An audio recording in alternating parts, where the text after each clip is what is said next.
আমি ঢাকা নয়ে স্বতন্ত্র প্রার্থী হিসেবে মনোনয়নপত্র জমা দিয়েছিলাম। আজকে সেটার বাছাই পর্ব ছিল। বাছাই পর্বে আমার মনোনয়নপত্র গৃহীত হয়নি। আমরা সেই সিদ্ধান্ত আপিল করব। আপিলের প্রক্রিয়া আমরা ইতিমধ্যেই শুরু করে দিয়েছি। গ্রহণ না করার পেছনে নির্বাচন কমিশন যে কারণ দেখিয়েছে, আপনারা জানেন যে স্বতন্ত্র প্রার্থীর ক্ষেত্রে 1% ভোটারের স্বাক্ষর দিতে হয়। যা দরকার ছিল তার চেয়ে বেশি আমরা স্বাক্ষর জমা দিয়েছিলাম।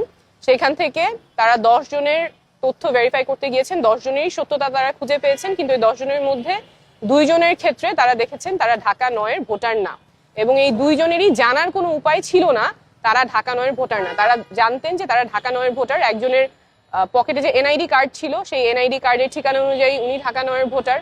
আরেকজনের বাসা খিলগাঁয়ে যেহেতু ঢাকা 9 এবং 11 দুইটাই আসন আছে, উনি জানতেন উনি ঢাকা নয়ের ভোটার, সেই বিশ্বাসে উনি স্বাক্ষর করেছেন, কিন্তু নির্বাচন কমিশনের তথ্য অনুযায়ী উনি ঢাকা 11 ভোটার।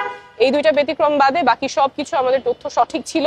আমরা আপিল করব এবং আমরা যেই লড়াইয়ে নেমেছি, স্বচ্ছতা এবং জবাবদিহিতার রাজনীতি, সেই লড়াই আমাদের চালু থাকবে।